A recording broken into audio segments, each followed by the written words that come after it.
ঈশ্বরম শ্রী গুরু দিনতারিণাম হরি ওম তৎসৎ।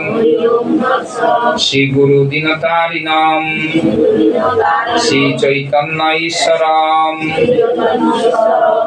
শ্রী ভগবানুবাচ বেদেষু যজ্ঞেষু তপসু চৈব দানেষু যৎপুণ্য ফলং প্রদিষ্টং প্রত্যাতি তৎসর্বমিদং বিদিত্তা যোগী পরম স্থান মুপত্যৈ চাদ্দনাম। শ্রী ভগবানুবাচ বেদেষু যজ্ঞেষু তপসু চৈব দানেষু যৎপুণ্য ফলং প্রবিষ্টং প্রত্যাতি তৎ সর্বমিদং বিদিত্তা যোগী পরং স্থান মুপত্যৈ চাদ্দনাম। ভগবান বললেন, বলুন, হে অর্জুন, ভক্তি যোগ অবলম্বন করলে তুমি কোন ফলেই বঞ্চিত হবে না। বেদ পাঠ, যজ্ঞ অনুষ্ঠান, তপস্যা, দান আদি যত প্রকার জ্ঞান ও কর্মের সাধন আছে সেই সমূহে যে ফল তা ভক্তিযোগ দ্বারা লাভ করে আদি পরম ধাম প্রাপ্ত হও। তাহলে ভগবান কি বলল? এখানে ভাগবত পাঠ তোমরাও করলে, গীতা পাঠও করলে। ভাগবত পাঠ কোথায়? ওই যে আগের শ্লোকগুলো না, নারায়ণং নমস্কৃত্যং, এগুলো সব ভাগবতের শ্লোক। আর এই যে শ্লোকটা পড়লাম এটা হচ্ছে গীতার শ্লোক। তাহলে গীতা ভাগবতের শ্লোক আপনারাও পড়লেন। তাহলে এটা ভালো না আমি পড়ে যাব আপনারা পড়বেন নি? বাচ্চা স্কুলে গেছে, তো বাচ্চা শুধু পড়ে যাবে, মাস্টার পড়বে না, মাস্টার শুধু পড়ে যাবে, বাচ্চা পড়বে না? হবে? বাচ্চাও পড়বে, মাস্টারও পড়বে, তাহলে দুজনে মিলে শিক্ষা অর্জন হবে। তো আমাদের সেইটি হচ্ছে নিত্যানন্দ প্রভুর শিক্ষা, এই নামহট্ট শিক্ষা, যে আপনারাও শিখবেন আর ভবিষ্যতে আপনারাও অপরকে বলবেন। নাহলে আপনার ঘরের লোককে তো বুঝাতে পারবেন না, ঘরের লোককে বুঝাতে হবে, তো পাড়ার লোককে, প্রতিবেশী লোককে বুঝাতে হবে। আর সেটি হচ্ছে আমাদের মহাপ্রভুর ইচ্ছা, নিজে আচরণ করো আর অপরকে শেখা, ব্যাস। তা সেই জন্য এখন জানেন এই সামনে রথ, এখন মহাপ্রভু মানে জগন্নাথ, যেই গৌর সেই কৃষ্ণ সেই জগন্নাথ, একটা গান আছে না, জয় জয় জগন্নাথ সচির নন্দন ত্রিভুবন করে যা চরণ বন্দন। হ্যাঁ, সেই জগন্নাথ, যেই জগন্নাথ সেই কৃষ্ণ, সেই হচ্ছে মহাপ্রভু। বাসুদেব ঘোষ ঠাকুর বলছেন, আপনারা সবাই মিলে একদিন ডেট করে ওই বাসুদেব ঘোষ ঠাকুরের ওখানে যাবেন, এটা ভালো। আমরা মাঝে মধ্যে বলি, দূর থেকে যারা ওখানে গেলেন, হ্যাঁ, আর ওখানে গিয়ে বাসুদেব ঘোষ ঠাকুরের শ্রীপাঠে প্রসাদ পেলেন, আনন্দ হলো, আবার চলে এলেন। তা আমাদের রথ মহাপ্রভু বা জগন্নাথ কত কৃপালু। আপনারা ভাবছেন যে আমাদের মাছ ব্যবসা, এক মাছ ব্যবসায়ী ছিল, একটা লীলা বলে শেষ করল।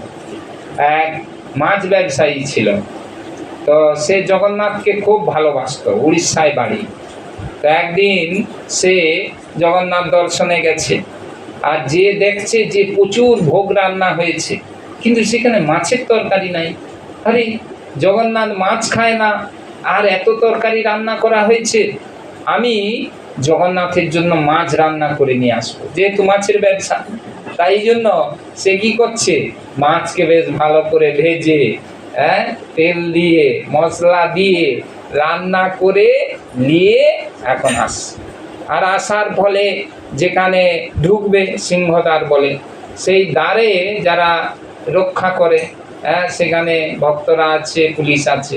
তার বলে আরে কি মাছ গন্ধ, এই যেমন যার ঘরে মাছ রান্না হয় তার ঘরে ঢুকলেই আপনি বুঝতে পারবেন এরা মাছ খায়। আর যার ঘরে প্রসাদ হয় শুধু তার ঘরে ঢুকবেন তো আপনি বুঝতে পারবেন আরে না এর ঘরে প্রসাদ খায়। এই দুটা জিনিস আপনি বুঝতে পারবেন। তাই ভক্ত যখন মাছের ঘরে ঢুকে যায় সে ছুটে পালাবে, আর যখন অভক্তের ঘরে ঢুকে যায় সে তখন ছুটে পালাবে। আর যখন ভক্তের ঘরে ঢুকে যায় তখন সে সেই ঘরে রয়ে যায়, সে তখন সেই ঘরে আনন্দ পায়। তো সেই জন্য মহাপ্রভুর জন্য, জগন্নাথের জন্য সে মাছ রান্না করে নিয়ে আসছে। আর সেই গন্ধ এমন প্রকাশ পাচ্ছে যে রক্ষীরা ধরছে, এই তুমি মাছ নিয়ে কি ভিতরে মন্দিরে যাবে? জানো জগন্নাথ মাছ খায় না, আর তুমি মাছ রান্না করে ওই অপবিত্র করতে যাবে। সে তখন শুধু কিছু বলেনি গো, তার শুধু ভাব জগন্নাথকে আমি মাছ খাওয়াবো। এই আর সেই ভাবে এমন বিভোর হয়েছে, তাকে যে অত কথা বলে দে তার অত কানে লাইনি। তখন রক্ষীরা বলে এই তুমি কিছু শুনছো না, তোমাকে বলতেছি যে এখান থেকে পালাও, এই মাছ ফাছ নিয়ে এসছো, এগুলা চলবে না এখানে, এখানে জগন্নাথ মন্দিরে ঢুকাইও চলবে না। ভোগ লাগানো তো দূরের কথা, ঢুকাও চলবে না। আর সে এমন বিভোর হয়ে গেছে, তখন রক্ষীরা রেগে বিরক্তি হয়ে কি করছে, তার হাত থেকে ওই মাছের রান্না নিয়ে ফিকে দিচ্ছে। আর যেই ফিকে দিচ্ছে তখন সেই মাছ আর নাই। জগন্নাথ দেব দেখলো আরে আমার ভক্ত কত ভালোবাসে, আমার জন্য মাছ রান্না করে নিয়ে আসছে, তা আমি ওই মাছ খাবো না, কিন্তু ওই মাছকে আমি কি করে দেবো, ভগবানের ইচ্ছা সব কিছু করতে পারে। তো মাছকে কি করে দিয়েছে, কলা করে দিয়েছে। আর যেই কলা করে দিয়েছে সেই মাছ পড়ে গিয়ে কলা হয়ে গেছে। সবাই বলে হায় সর্বনাশ, এ তো কলা নিয়ে আসছে, আরে আমরা কি করলাম, এই মাতাজিকে বকাবকি করলাম, সব কলা টলা তুলে আবার সেই মাতাজির হাতে ধরে দিচ্ছে। মাতাজি তখন দেখছে আরে এ কি, এ তো কলা হয়ে গেছে, আমি তো নিয়ে এলাম মাছ। তাহলে ভগবান নিশ্চয়ই মাছ খেতে চাননি, তাহলে কলা খেতে চান, আমি তাহলে কলা খাবিয়ে আসি বলে সে ভিতরে গিয়ে জগন্নাথকে কলা খাবিয়েছে। আর সেদিন থেকে সে উপলব্ধি করলো যে যেটা ভগবান খায় না, ভালোবাসে না, আমি সেটা কেন ভগবানকে দেবো। তাই আমি ভগবানকে যেমন মাছ দেবো না, আজ থেকে আমিও মাছ খাবো না। সেই জন্য সে কি করলো না, সেদিন থেকে ভক্ত হয়ে গেল আর জগন্নাথ দেবের সেবা করতে শুরু করলো। অন্তিমে সে কি করলো, জগন্নাথ দেবের কৃপা পেয়ে ভগবত ধামে ফিরে গেল। হরে কৃষ্ণ কৃষ্ণ কৃষ্ণ হরে হরে, হরে রাম রাম রাম হরে হরে। তাই আপনারা যাই করুন না কেন, যদি খুব ভালো করে ভগবানকে ভালোবাসবেন, মাছ ব্যবসা করুন আর অধর্ম করুন, যদি ভগবানকে ভালোবাসবেন অন্তর থেকে, ভাব নিয়ে, তাহলে ভগবান সব ব্যবস্থা করে দিবে। এই গীতায় ভগবান বলছেন, ওই জন্য কেউ যদি ভক্তিযোগ অবলম্বন করে, ভক্তিযোগ মানে কি, সে ভগবানকে ছাড়া আর কাউকে ভালোবাসে না, সেইটি যদি অবলম্বন করে, তার আর কোনো কিছু করার দরকার নেই, বেদ পাঠ করার দরকার নাই, যজ্ঞ অনুষ্ঠান করার দরকার নাই, তপস্যা করার দরকার নাই, দান করার দরকার নাই, তার আর কোনো রকম সাধ্য করার দরকার নাই, তার বাড়িতে আর কোনো অনুষ্ঠান করার দরকার নাই। সে শুধু ভগবানের অনুষ্ঠান করে, ভগবানকে নিয়ে মত্ত হয়ে থাকে। ওই যে বলছে সদা হরি কথা কও, হরি গুণ গাও, হরি নাম রসে সদা মত্ত হও, হরি নাম গীতি গাও নীতি নীতি, অন্য কোন গীতি। আমরা যদি এটি করতে পারি তাহলে আমরা কায় মনোবাক্যে, কায় মানে কি, শ্রম যা করব তা ভগবানের জন্য করব। মন মানে মন, আমার মন অনেক চিন্তা করে, যা কিছু চিন্তা করবে ভগবানের জন্য করবে, ভক্তের জন্য করবে, তাহলে সেই মনটা ভগবানের সেবায় লেগে গেল। আর কায় মন আর বাক্য, কথা যেটা বলবো সেটা যেন ভগবান আর ভক্তের জন্য হয়। এই তিনটা দিয়ে যদি করবেন তাহলে ঘরে থেকেও আপনারা হচ্ছে কি আমার কাছে ঘরে যদি থাকেন আপনারা হচ্ছে সন্ন্যাসী। কিন্তু যদি ঠিক মতো না করতে পারেন, ডাং ধরে ত্রিদণ্ডী হলেও কিছু লাভ হবে। ত্রিদণ্ডী মানে এই তিনটা গুণ তার মধ্যে আছে। সে হচ্ছে যা কিছু শ্রম করে ভগবানের জন্য, ভক্তের জন্য করে, যা কিছু কথা বলে ভগবান আর ভক্তের কথা বলে, আর যা কিছু মন দিয়ে সেবা করে, চিন্তা করে, সেটি হচ্ছে ভগবান আর ভক্তের কথা চিন্তা। এই কায় মনোবাক্যে যদি কেউ ভগবানের সেবা করে তাহলে সে গৃহে থাকলেও সে হচ্ছে সন্ন্যাসী ভক্ত। আর যদি সন্ন্যাসী হয়ে সে এরকম না করবে, আলতু ফালতু চিন্তা করবে, অন্যরকম কাকে কি করবে, টাকা কিভাবে আসবে, কিভাবে ব্যবসা বাড়াবো, সেই চিন্তা করবে, তাহলে সে ঘরে থাকুক আর বনে থাকুক। সেই জন্য মহাপ্রভু বলছেন, ঘরে থাকো বনে থাকো সদা হরি বলে ডাকো, সুখে দুঃখে ভুলো নাকো বদনে হরির নাম করো। গায়ে গোরা মধুর স্বরে। হ্যাঁ, গৌরাঙ্গ মহাপ্রভু গাইছেন, যে মধুর সুরে গাইছেন, যে আজকে হচ্ছে একাদশী। কি একাদশী? দেখি আমার কাছে। আচ্ছা, আপনারা সবাই জানেন একাদশী হচ্ছে ভগবানের নাম। আর আজকের একাদশীর নাম হচ্ছে কি একাদশী? যোগিনী, মানে শয়ন একাদশীর আগে। আচ্ছা, এখানে এই একাদশী মহাত্মে পাবেন সব কথা লেখা আছে, আমি একটু আলোচনা করছি। ব্রহ্মবৈবর্ত পুরাণে আষাঢ় মাসের কৃষ্ণপক্ষের একাদশীর ব্রত মাহাত্ম্য যুধিষ্ঠির শ্রীকৃষ্ণ সংবাদে বর্ণিত আছে। যুধিষ্ঠির বললেন, হে বাসুদেব, আষাঢ় মাসের কৃষ্ণপক্ষে একাদশী মাহাত্ম্য কৃপাপূর্বক আমাকে বলুন। শ্রীকৃষ্ণ বললেন, হে মহারাজ, সকল পাপ বিনাশী মুক্তিপ্রদ এই উত্তম ব্রতের কথা বলছি, আপনি শ্রবণ করুন। আষাঢ় মাসের কৃষ্ণপক্ষে একাদশী যোগিনী নামে খ্যাত। মহাপাপ নাশকারী এই তিথি ভবসাগরে পতিত মানুষদের উদ্ধার লাভের একমাত্র নৌকা স্বরূপ। নৌকা একাদশী করলে নৌকায় উঠতে পারবেন। নৌকায় উঠলে যেমন নদী পার হয়ে যাওয়া যায়, তেমনি এই ভবসমুদ্র। ভবসমুদ্র মানে কি? ভবসমুদ্র মানে কি বলছিলাম সেদিন, বারবার বলি আমরা। হ্যাঁ, ভবসমুদ্র মানে কি? আমরা সমুদ্রে আছি, কোথায়? জল কোথায়? জল তো নাই। তাহলে ভবসমুদ্র মানে কি? হ্যাঁ, সংসার মানে কি? মানুষের সংসার নয়, কুকুর, বিড়াল, ছাগল, গাছপালা, পশু পাখি সবার সংসার আছে। আর এই আমরা 84 লক্ষ রকম শরীরে ঘুরছি বারবার, এইটাকে বলা হয় ভবসমুদ্র। হ্যাঁ, পরিভবার নব বলে জলে তরি বারে না দেখি উপায়। হ্যাঁ, এ বিষয় হলা হলে দিবানিশি হিয়া জলে মন কভু সুখ নাহি পায়। সুখ পাচ্ছিস? একটু সময় সুখ পাচ্ছি, এই এখন হরিকথা হচ্ছে, সুখে আছেন না দুঃখে? প্রসাদ হবে, সুখে না দুঃখে? কিন্তু যেই একে ছাড়বেন দেখবেন আবার সেই সংসারের সংসার সংসার করে মিছে গেল কাল, লাভ না হইল কিছু, ঘটিল জঞ্জাল। জঞ্জালে ভালো লোক থাকে, আমরা জঞ্জালের মধ্যে আছি। সেই জন্য এখানে ভগবান বলছেন যে এটা নৌকা স্বরূপ, যদি কেউ একাদশী পালন করবে। হ্যাঁ, ব্রত পালনকারীর পক্ষে এই সর্বশ্রেষ্ঠ ব্রত বলে প্রসিদ্ধ। এই প্রসঙ্গে আরেকটি পৌরাণিক কাহিনী বলছি শোনো। অলকা নগরীতে শিবভক্ত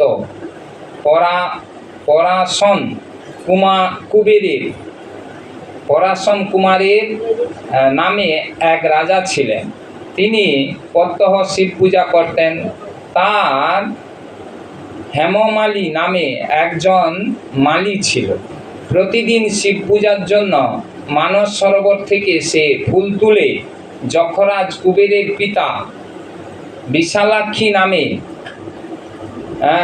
হেমমালিনীর এক পরম রূপবতী পত্নী ছিল। বুঝছ? আবার হেমা মালিনীর এক পত্নী ছিল। সে তার সুন্দরী পত্নীর প্রতি অত্যন্ত আসক্ত ছিল। কি হয়, আমরা স্বামীরা যেরকম হই আর কি। একদিন সে তার স্ত্রীর প্রতি কামাসক্ত হয়ে পড়ল। রাজভবনে যাওয়ার কথা সে ভুলে গেল। বেলা ২ প্রহর অতীত হলো। অর্চনের জন্য ফুল নিয়ে যেত, এখন সে এই সংসারে পড়ে গেছে। অর্চনের সময় চলে যাচ্ছে দেখে রাজা ক্রুদ্ধ হলেন। মালির বিলম্বের কারণ অনুসন্ধানে এক দূত প্রেরণ করলেন। দূত এসে রাজাকে বলল সে গৃহে স্ত্রীর সঙ্গে আনন্দে মত্ত। দূতের কথা শুনে কুবের অত্যন্ত রেগে তখনই মালিকে তার সামনে হাজির করতে আদেশ দিল। রাজা তো ধরলে শখের ফুল লিয়াছে নি, এখানে সংসারে বউয়ের সঙ্গে কথা বলা, ধরে লিয়াস। তো তখন কি বললো, এদিকে মালিক কুবেরের পূজার সময় অতিবাহিত হয়েছে বুঝতে পেরে অত্যন্ত ভয় পেল।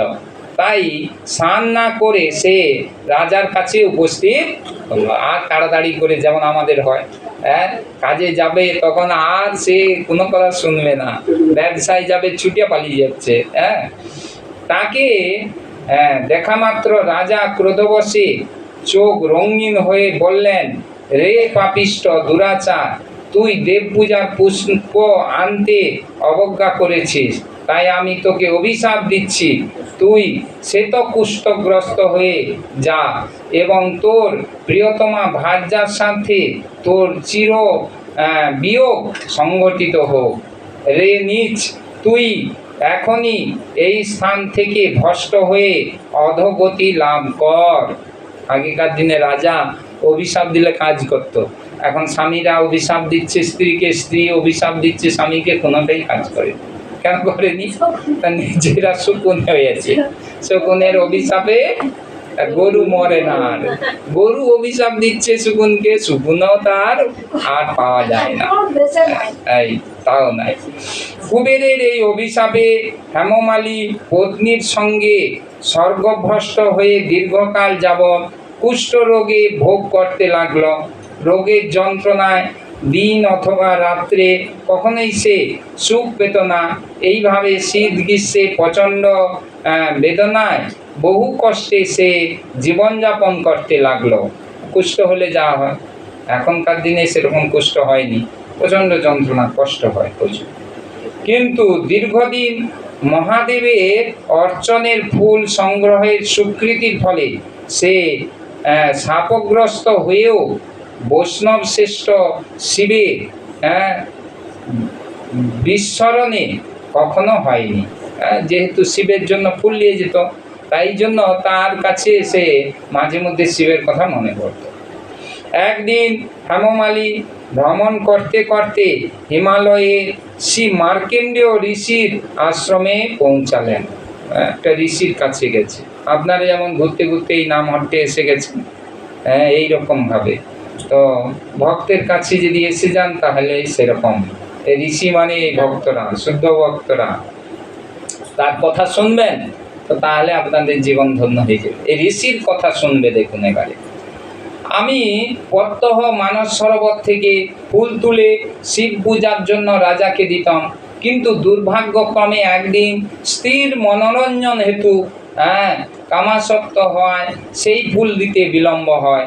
রাজার অভিশাপে এই রকম দুর্দশাগ্রস্ত হয়েছি। ঋষিকে বুঝিয়ে বলছে। ঋষি তখন বুঝছে। পরোপকারী সাধুগণের স্বাভাবিক কর্ম, এই যে পরোপকার, কোনটা শ্রেষ্ঠ পরোপকার? এই কাউকে টাকা দিলেন, সাধ্য বাড়িয়ে খাওয়ালেন, এই উপকার নয়। পরোপকার হচ্ছে ভগবানের প্রসাদ দান করতে হবে। এই জন্য দেখবেন নিমন্ত্রণে বলে শাগন্যে নিমন্ত্রণ, নাকি বলে না মাছ অন্নে নিমন্ত্রণ? শাগন্যে, তাহলে শাক আর অন্ন, অন্ন দেয়। এখন শাগন্য উঠে গেছে, এখন বলে বিবাহ অনুষ্ঠানে আমন্ত্রণ রইল, শাগন্য আর বলেনি। কেননা অনেকে বলে না। আচ্ছা, তাই শুনুন, এই অন্ন দান হচ্ছে শ্রেষ্ঠ দান, সেটি আমাদের দেওয়া উচিত। কিন্তু দুর্ভাগ্যক্রমে সেই কথা সাধুদেরকে বলছেন। তারপরে শুনুন, রাজার অভিশাপে এই রকম দুর্দশাগ্রস্ত হয়েছি, সেই ঋষি মার্কণ্ডেয় ঋষিকে বলছে। পর উপকারী সাধুর স্বাভাবিক কর্ম। এই পর উপকার কি সেটি এবারে দেখুন। হে ঋষি শ্রেষ্ঠ, আমি অত্যন্ত অপরাধী। আপনারা ভাববেন কিনা জানিনি, এইটা আমাদের ভাবা উচিত। আমরা সব সময় ছোট হব না, বড় হতে চাই, তাহলে হবে না। এই রকম ভাবে ভাবতে হবে। এখানে সে বলছে যে আমি অপরাধী, কৃপা করে আমার প্রতি প্রসন্ন হন। তখন দয়ার্থ চিত্তে মার্কণ্ডেয় মুনি বললেন, হে মালিক, তোমার মঙ্গলের জন্য শুভ ফল প্রদানকারী এক ব্রতের উপদেশ করছি। তুমি আষাঢ় মাসের কৃষ্ণপক্ষের যোগিনী নামক একাদশী ব্রত পালন করো। এই ব্রতের পূর্ণ প্রভাবে তুমি অবশ্যই কুষ্ঠরোগ থেকে মুক্ত হবে। আপনাদেরকে কত বলা হচ্ছে, ভালো করে একাদশী করুন, ভালো করে জপ করুন, শুনছেন না? তাহলে ঋষির কাজ কি, ভক্তের কাজ কি? সেটি হচ্ছে আমাদের বুঝতে হবে। তাই আপনারাও ভক্ত সেজে, তাই আপনারাও ভক্ত হয়ে অন্যকে সেই কথা বলবেন যে আজকে একাদশী, শস্যদানা খেতে নাই, পাক পুরুষ আছে। একাদশী হচ্ছে ভগবানের নাম, তার তিথি, এগুলি জানতে হবে, মনে রাখতে হবে, আর অপরকে বলতে হবে। তো এইটি হচ্ছে ঋষির কাজ বা সাধুর কাজ। তা আপনারা করবেন, তো আপনারাও সাধু বা ঋষি। তো সেই জন্য বলছেন, শ্রীকৃষ্ণ বললেন, ঋষির উপদেশ শ্রবণ করে হেমমালী তাকে প্রণাম করে আনন্দে চললেন। পরে অত্যন্ত আনন্দে ঋষির আদেশ মতো নিষ্ঠার সঙ্গে যোগিনী একাদশী ব্রত পালন করল। এইভাবে হেমমালী সমস্ত রোগ থেকে মুক্ত হলো এবং পত্নী সহ সুখে জীবনযাপন করতে লাগলো। হে মহারাজ যুধিষ্ঠির, আমি আপনার কাছে এই ব্রত উপবাসে মহিমা কীর্তন করলাম। এই ব্রত পালনে ৮৮,০০০ কত ৮৮,০০০ ব্রাহ্মণকে ভোজন করানোর ফল লাভ হয়। ঠিক মতো যদি শুনেন, ৮৮,০০০ ব্রাহ্মণকে ভোজন করানো হয়। শোনা মানে কি? শোনা মানে সেটা মনে রাখতে হবে। স্কুলে গেছে বাচ্চা, শুনিয়া বলে কি পড়াইলো, জানি, তাহলে কি শুনছে? তাই জন্য বলছে ফল তো পাবেন, কিন্তু মনে রাখতে হবে, তো কষ্ট করতে হবে। সেই জন্য বলছে যদি কেউ শ্রবণ করবে তাহলে ৮৮,০০০ ব্রাহ্মণকে ভোজন করার ফল প্রাপ্ত হয়। যে ব্যক্তি এই মহাপাপ বিনাশকারী এবং পুণ্য ফল প্রদায়ী যোগিনী একাদশীর কথা পাঠ করেন, শ্রবণ করেন, সে অচিরেই সর্বপাপ থেকে মুক্ত হতে পারেন। হরে কৃষ্ণ হরে কৃষ্ণ কৃষ্ণ কৃষ্ণ হরে হরে, হরে রাম হরে রাম। জয় যোগিনী একাদশী উৎসব কি, উপস্থিত ভক্তবৃন্দ কি। কি প্রশ্ন আছে একটা বলুন, একটা প্রশ্ন। এই যে যোগিনী একাদশী, এই ব্রতের যে অনুষ্ঠানের যে আজকে খরচ, এরা আমার কৃপাতে হয়নি, এবং এই সব কিছু মাতাজিরা এটার ব্যবস্থা করছেন। তাদের উদ্দেশ্যে এই অনুষ্ঠানটা আজকে হচ্ছে। আজকের অনুষ্ঠানের স্বীকৃতিটা তারা যেন পায়, পাবেন, অবশ্যই পাবেন। তারা যেন, আর এটা হচ্ছে নিয়ম। যারা এই অনুষ্ঠানটা ব্যবস্থা করছেন তাদের উদ্দেশ্যে আমি বলছি, আপনিও একটু কৃপা করুন যারা যেন এই অনুষ্ঠানের সুফলটা তারা পায়। জড় জগতে সবাই কি করে, লাভের জন্য ধর্ম করতে চায়। কিরকম ধর্ম করতে চায়? আমরা যখন কুটুম বাড়ি যাই তখন আমরা কি করি, বিনিময়ে লে যাই কিনা, মিষ্টি লে যাই, কাপড় লে যাই, টাকা লে যাই। কিন্তু ধর্ম করার সময় তখন আমাদের কাপড়ও লিয়ে আসি না, মিষ্টিও লিয়ে আসি না, কিছু টাকাও লিয়ে আসি না। কেন না? আমরা তখন ভগবানের কাছ থেকে নিতে চাই, ভক্তের কাছ থেকে নিতে চাই। তাই ধর্ম হচ্ছে কি, ভক্ত আর ভগবানকে দেওয়ার অভ্যাস। যে যত এটা বেশি করবে সে তত ভগবানের প্রিয়, ভক্তের প্রিয় হবে। তাই আমরা যদি যেমন আত্মীয়কে আপনি যদি খুব ভালো করে একটা বড় সোনার হাত দিয়ে দেন, দেখবেন সবাই উপরে আপনার নাম হয়ে যাবে। হ্যাঁ, বিয়ে বাড়িতে এসে 10 ভরি সোনার একটা হাত দিচ্ছে, কেউ আর তল পাবেনি, সবাই পিছিয়ে যাবে, আপনি জিতে যাবে। সেই রকম ভগবানের জন্য যত বেশি করা যায়, ভক্তের জন্য যত বেশি করা যায়, সেটি আমাদের চেষ্টা করা উচিত। আর গীতায় ভগবান বলছেন, যারা হচ্ছে কি এটি করবে না, যারা আমার সেবা করবে না, আমার কাছ থেকে নিতে চায়, তারা আমার প্রিয় নয়। সেই জন্য এই দান দান করতে হবে কোথায় না, ভগবান আর ভক্তকে। গীতায় ভগবান সব কথা বলে গেছেন দান কিভাবে করতে হবে। দাতব্য মিতি যদ্দান দিয়তে হনুপকারী। হ্যাঁ, এমন ভাবে দান করতে হবে তার যেন উপকার হয়। হ্যাঁ, আপনি মিষ্টি লিয়ালেন কারো বাড়িতে, আত্মীয়র বাড়িতে, তো আত্মীয় কি করলো, সেটা আপনাকে দিল কিংবা লোককে দিল, সেটা প্রসাদ নয়, তো ওটা হচ্ছে গিয়ে পাপ। গীতায় ভগবান বলছেন যে আমাকে দিয়ে না খেলে সেটা কি হয়, পাপ খাওয়া হয়। ঠিক আছে, তাই আপনারা সবসময় চেষ্টা করবেন যতটা পারবেন। আমাদের এরকম নয় যে আপনি সব কিছু দিয়ে দিবেন। হ্যাঁ, তো আপনার যে সাধ্য, সেই সাধ্য দিয়ে ভক্ত আর ভগবানের সেবা করার চেষ্টা করুন। এইটি হচ্ছে আমাদের ভক্তি। হ্যাঁ, অর্থ দিয়ে পরমার্থ পাওয়ার চেষ্টা করুন। হরে কৃষ্ণ। আর কি প্রশ্ন? অনেক হচ্ছে, ঠিক আছে, আর কোনো প্রশ্ন নাই? এই যে মাতাজি এতগুলো আসছে নাকি? এই আইলেন আগে। আচ্ছা, কিছু প্রশ্ন আছে আর না? বাঞ্ছা কল্পতরুভ্যশ্চ কৃপা সিন্ধু ভৈবচ পতিতানাং পাবনেভ্যো বৈষ্ণবেভ্যো।